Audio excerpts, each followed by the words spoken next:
What is up, and welcome to the Red and Bold Show. I am one of your hosts, Marc Adams. You can find me wherever you watch or listen, or on X at 49ers Camelot. I'm joined by my co-host, Anthony Robertson, the great Anthony Robertson. Yeah. You can find him at 49ers Cutback wherever you watch or listen. And he's also there on X as well. So follow us, find us, and listen to what we have to say, because we're seldom wrong. Is that right, Andy? Are we seldom wrong, or are we wrong a lot? I would like to think that we're right a little more than we're wrong, but yeah, definitely we're wrong from time to time, and that's pretty much the way it goes, especially in the NFL, especially when it comes to the 49ers, where things just come and go and things change on the dime, and any player that could possibly be connected to the 49ers is going to be connected. So yeah, there's no way to get it all right, but it's fun to have a conversation, and you know what? It's okay to admit, yeah, I just didn't see that coming. And that happens a lot when you're talking 49ers. Yeah, there's so many times that I'll write something or say something on here that turns out to be wrong. And it's just because the 49ers don't listen to me anymore. And I don't know why that is. Not that they ever did listen to me, but I like to think that they do when I'm telling them what to do in the off season. Josh is in the chat with us. What's up, Josh? And David's in the chat. He said, what's up, guys? Should be an interesting offseason. And Josh is wanting the 49ers to do something with that defensive line. So we're going to hit on some of that. I want to start with what Terrell Owens recently said. I think maybe he was on KNBR or 95.7 The Game, one of those. I don't recall. But he said, this is what he said. I think maybe this was yesterday. Jauan Jennings played like a $30 million receiver this past season. He's the one who probably should have been getting paid the big bucks. I don't know if that was a shot at Brandon Ayuk or not, but he did say that if Ayuk would have shown up before training camp, that he probably doesn't get hurt. And I'm guessing that's very possible. And Ayuk probably has a good season. And so I don't think it was a shot at Ayuk, but he makes a good point that last season in 2024, Jauan Jennings was the best receiver that the 49ers had. So the question is, he's coming off his best season. Ayuk is coming into 2025 off of a major knee injury. I'm going to assume that Jennings is going to be better than Ayuk in 2025. But when they're both healthy, is Jennings still better than Ayuk, or do you think that Ayuk becomes that top receiver for the 49ers like he was last season, or 2023, I guess?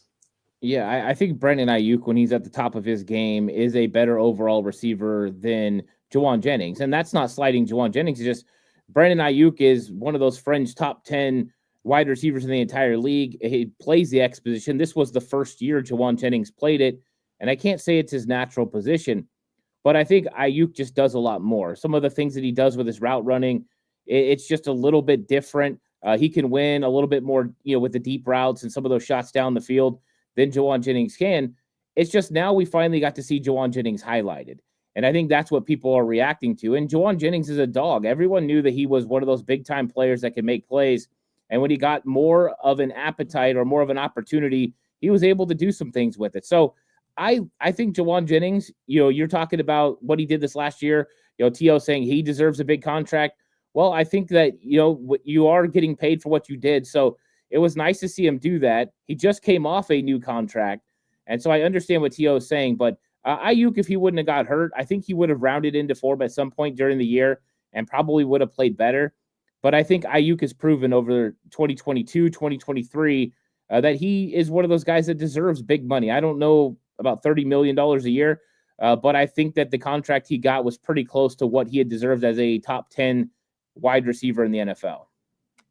In the chat, people seem to be agreeing for the most part that Ayuk is the better of the two when they're both healthy.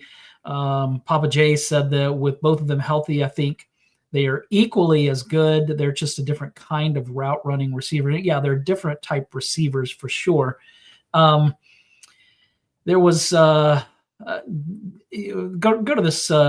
There's a few up here where from Josh where he says, let's just have 5 healthy wide receivers next season.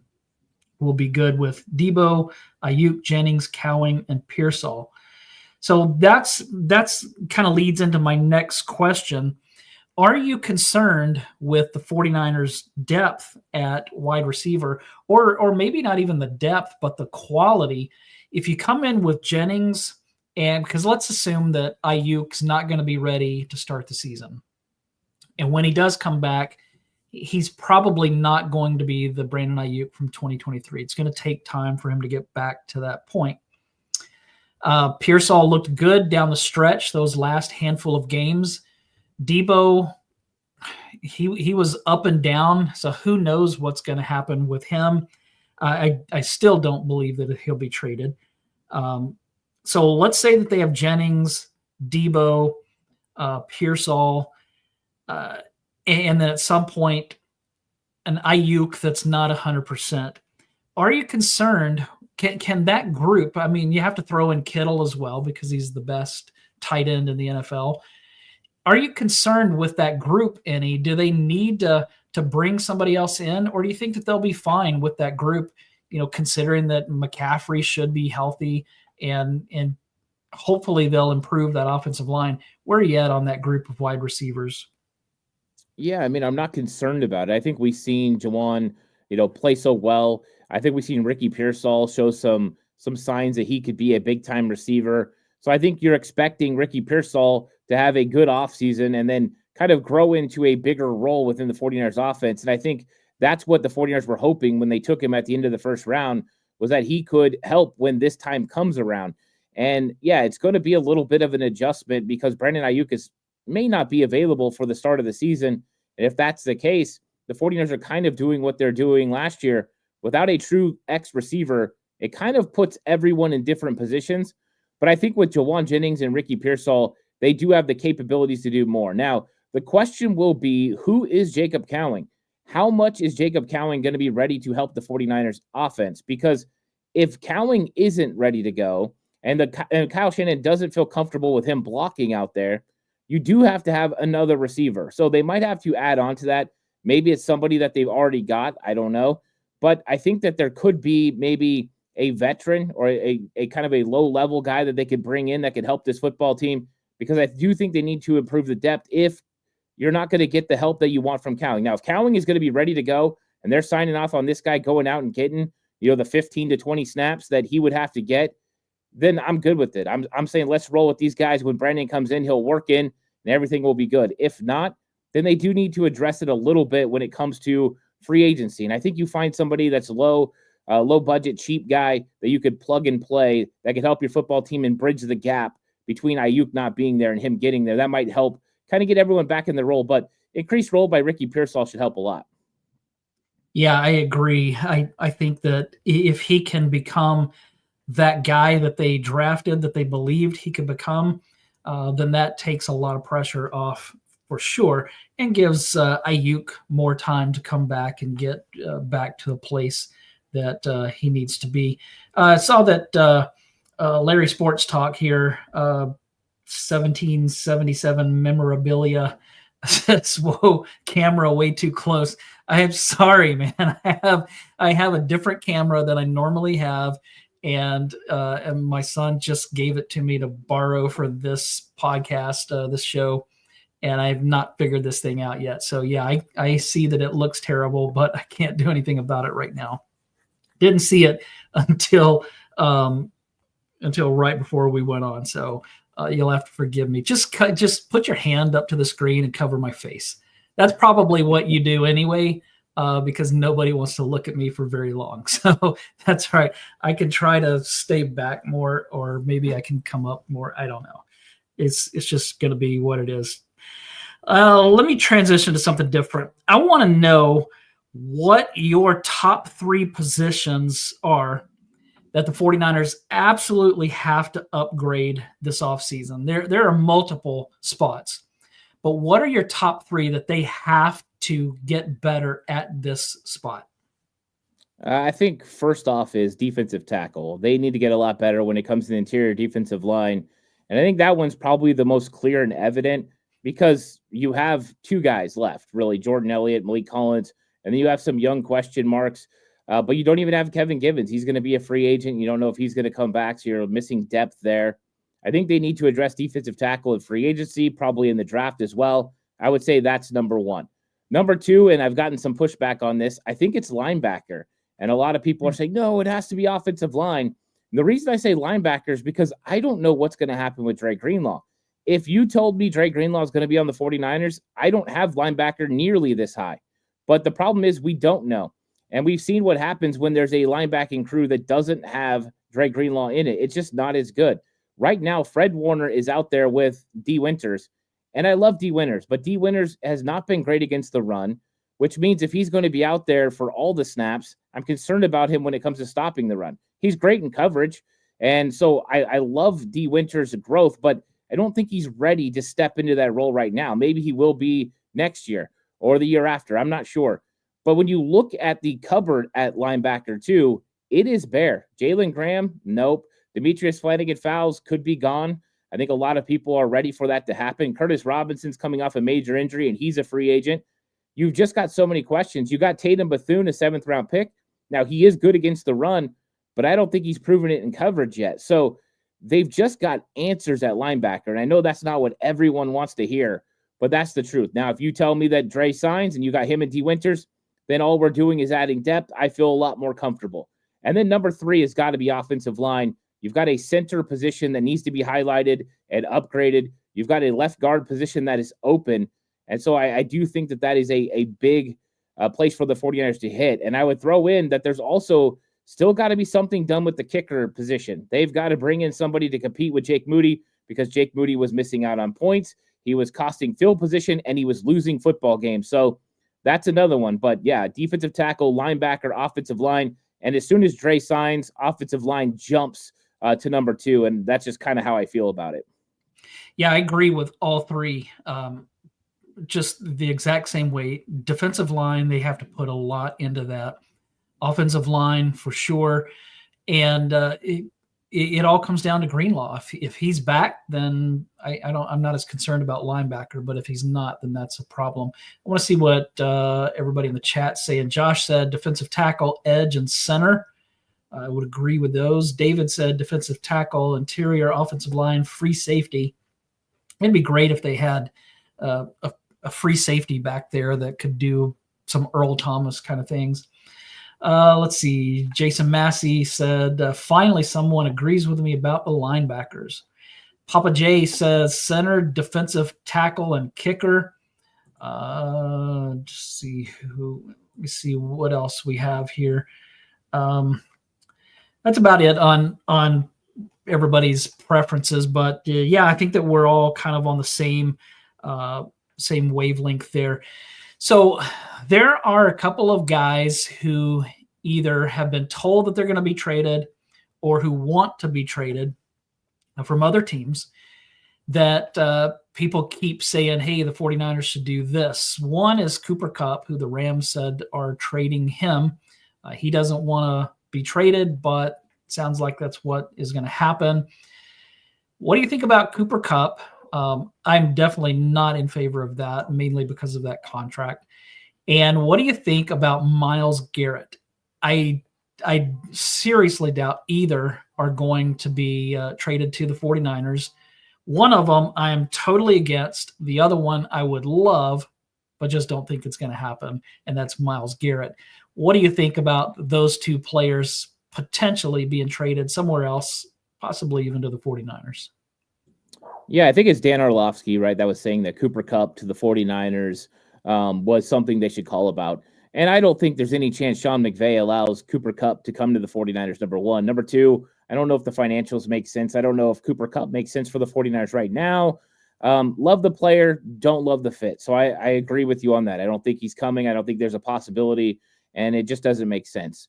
I think when it comes to Myles Garrett, I think it does make a lot more sense because the 49ers have been searching for somebody opposite of Nick Bosa since Dee Ford got injured in 2019.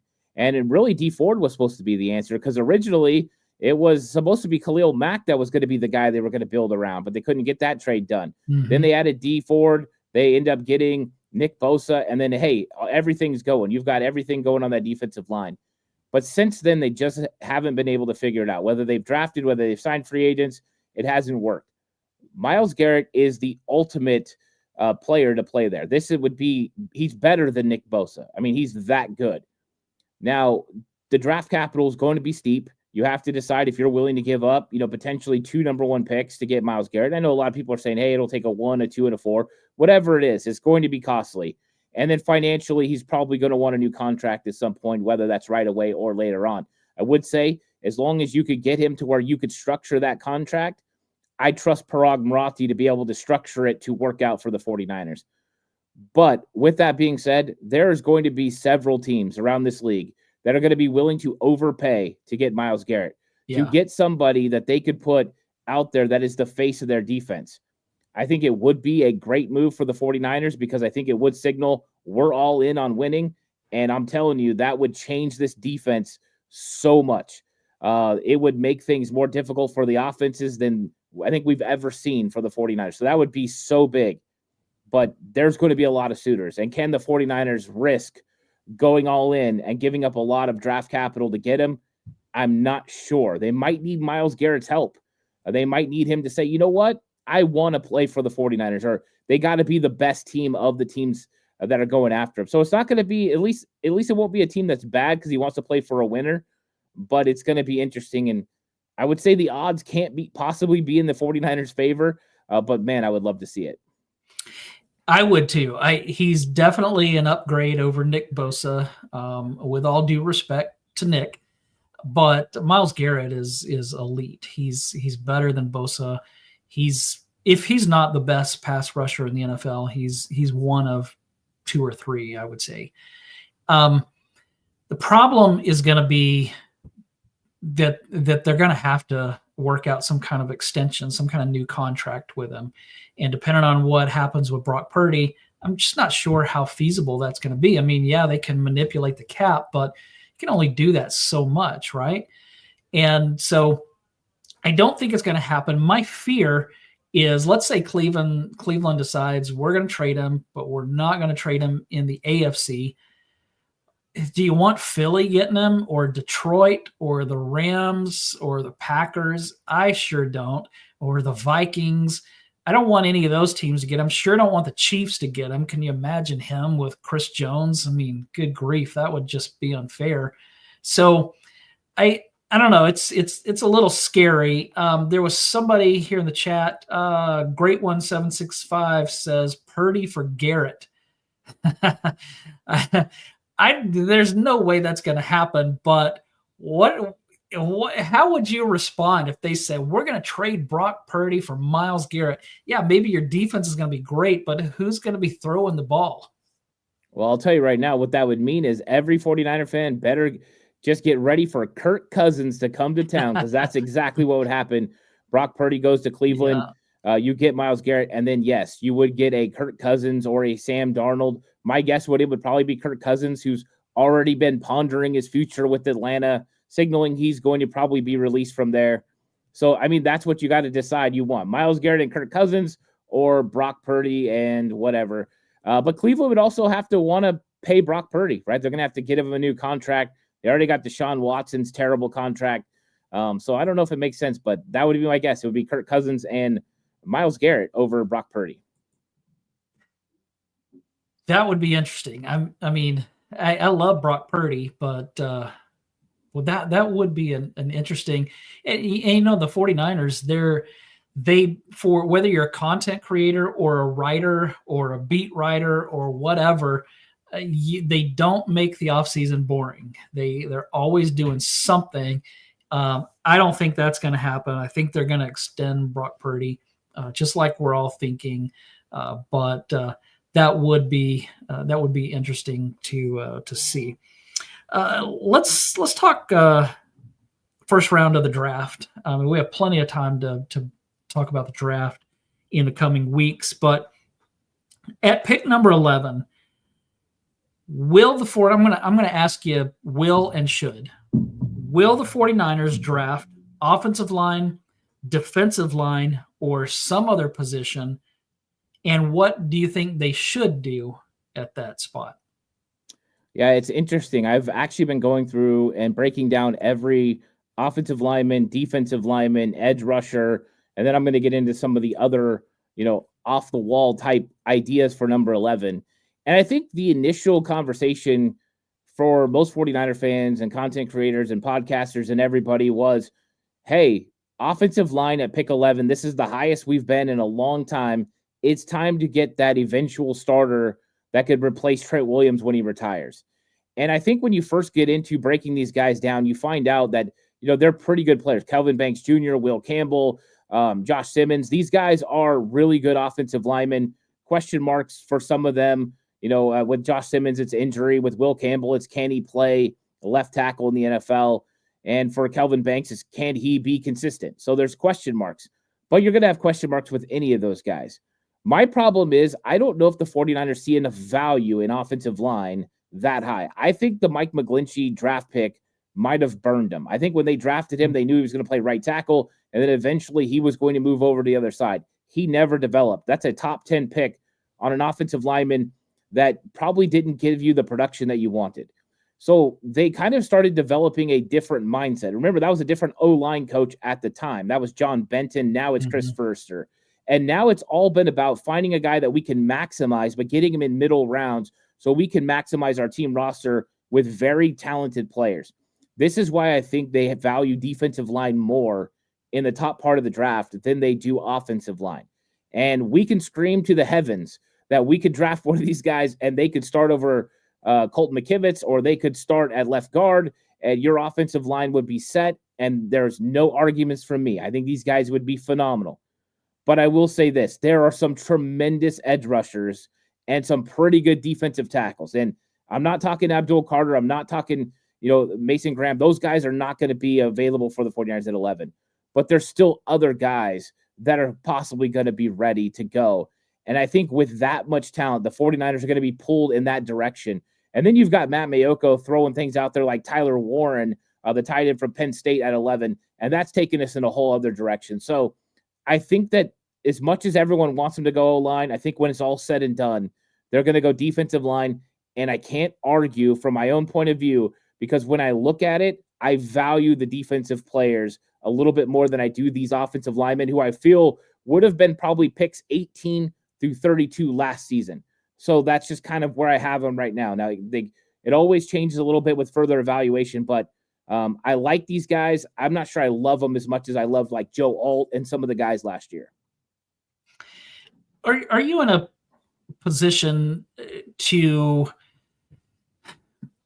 whether you're thinking for the 49ers or whether you're thinking any team, if you're part of the 49ers front office, are you taking best player available at 11 or are you drafting for need? I think you're taking the best player available that meets a need. I think that's what the 49ers do. A lot of people will just draft best player available no matter what.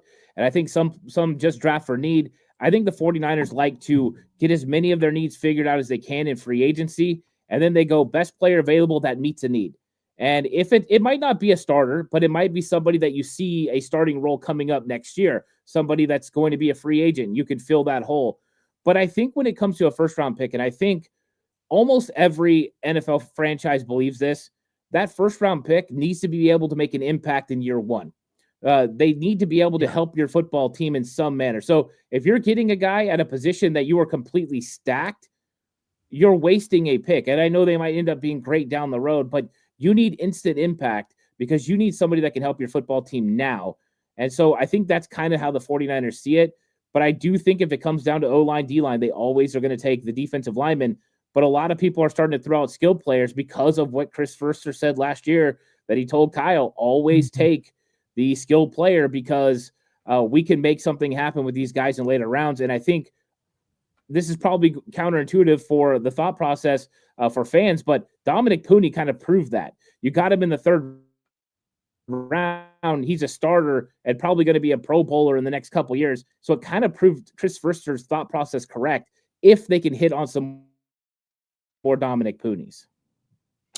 Yeah, and that's not always easy. I mean, we've seen the 49ers over during this regime have a couple of drafts that just were, I mean, if you take that 2022 draft, if you take out Brock Purdy, that draft was horrible.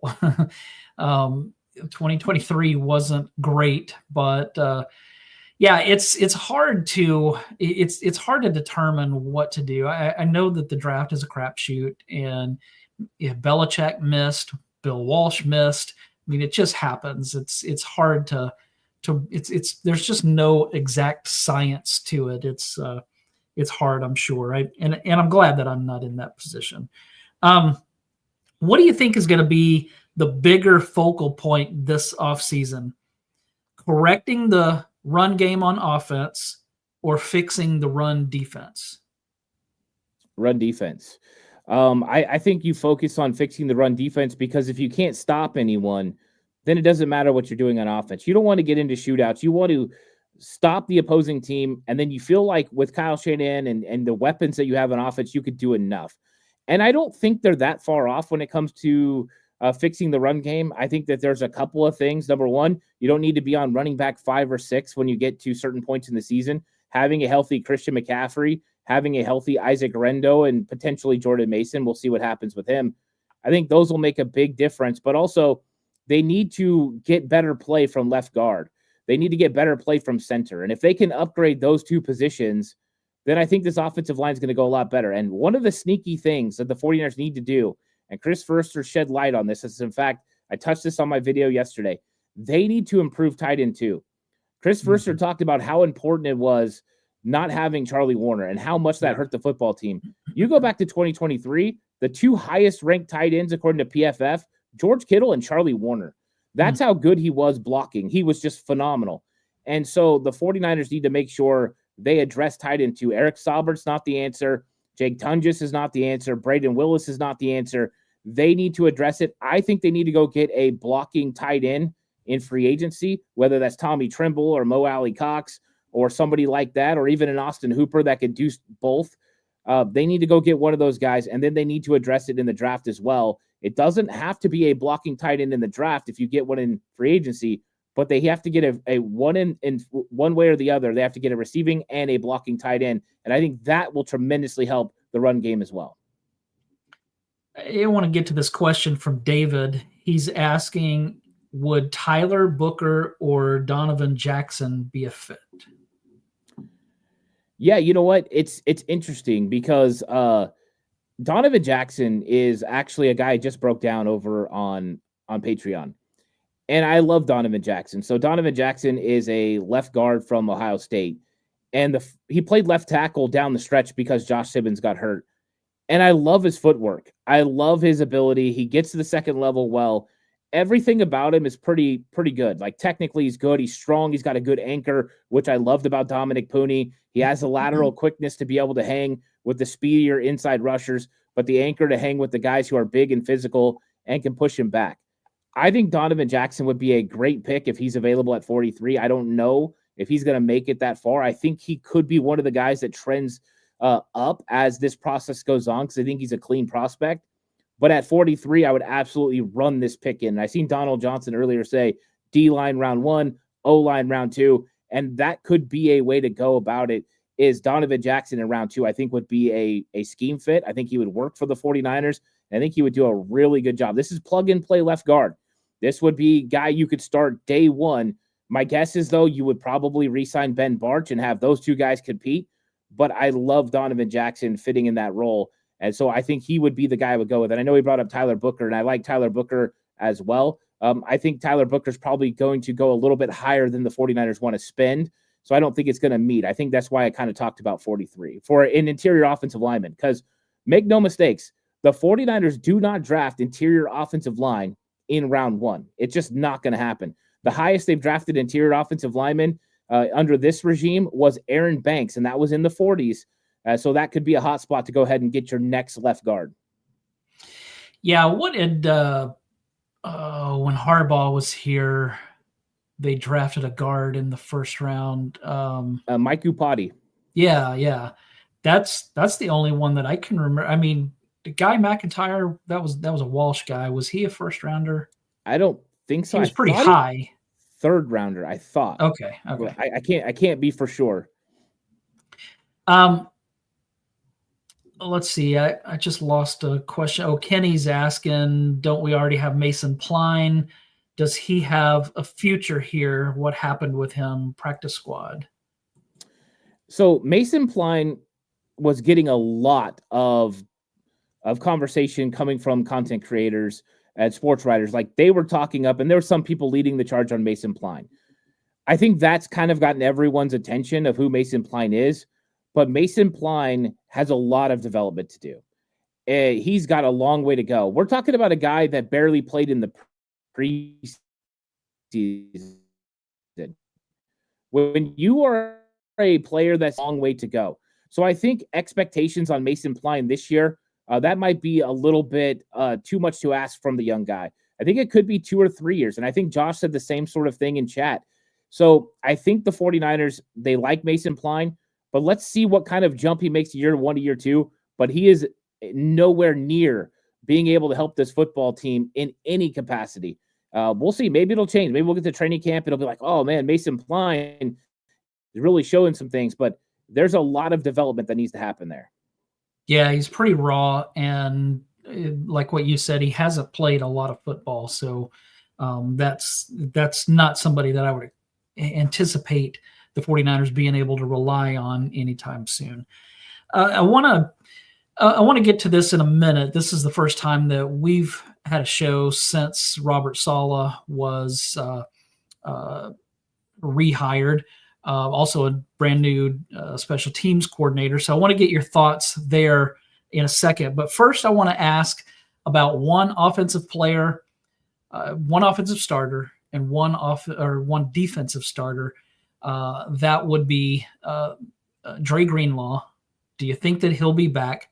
And then the center, do you think that he will be back?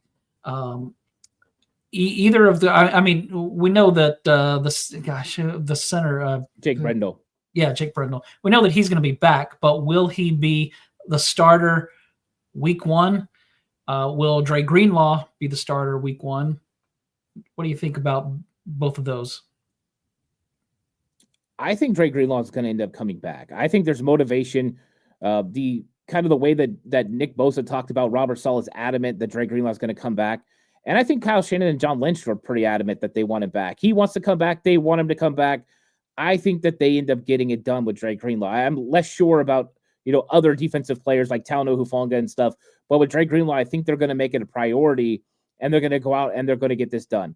I think when it comes to Jake Brendel, I think that they need to do everything in their power to make sure that he doesn't start in 2025. I think they'll be a better football team if he's not the starter. Now, looking at his contract, I think it's possible he still makes this roster. I think he could be one of their subs this season, but I do think that they should spend at center. I don't think you're going to find your center in the draft that could step in and start.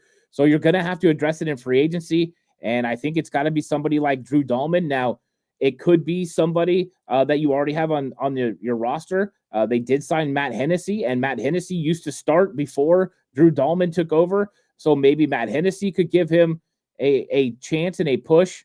Now, I think David Lombardi said that John Feliciano potentially would come back. So there are some options there. I would say that is a definite place they need to improve. So I think the goal is, and I'm hoping, this is just a hope, I can't say for sure, I'm hoping that when it's all said and done, there's going to be a new starting center for the 49ers in 2025. Yeah, I hope so. I definitely, we've talked about it that we want Dre Greenlaw back. I don't have anything personally against Brendel. I just don't think he's the answer at center. And I think that showed last year. Josh said Dre, yes. Brendel, yes, sadly. He's asking about both of them being starters or commenting on that. Let's see who else. David said, I think Greenlaw's back. Brendel will be cut. Josh said Forrester loves Brendel. That's part of the problem. let's see. Kenny says Jake was an undrafted free agent and Brock's only center, I think, right? Yeah. Was he an undrafted free agent? Yeah, he wasn't for the free agent. 49ers. He came from somebody else. Chris Foerster met him in Miami when Chris Foerster was there. Right. Jake Brendel was a offensive lineman there. That's where he originally met him, and then he brought him over after Ben Garland retired, and Chris Foerster kind of took over when John Benton went to New York to be with Robert Saleh. Yeah, and he has been Brock's only center with the 49ers. David asked, could Pooney be a future center? What do you think about that? Yeah, in fact, last year when I did my breakdowns, that's kind of what I thought was he could be an eventual center. I would say that because of how well he played at guard, it might be best, and Josh is saying this as well, keep him at guard because he could be, one of those guys that's a future All-Pro or at least a consistent Pro Bowler at guard. I think it is his natural position, and I think it might just be better just to leave him there and kind of leave him comfortable at right guard. You got a really good one. I don't think you upset the apple cart right now. All right, before we close this out, give me your thoughts on having Robert Saleh back and having a new special teams coordinator, having Nick Sorensen moving completely away from the 49ers and joining a different team. What do you think about all of that that's gone down since we last talked? It was big. They needed to do something at defensive coordinator, and I think they've got the ultimate target that Kyle Shanahan wanted.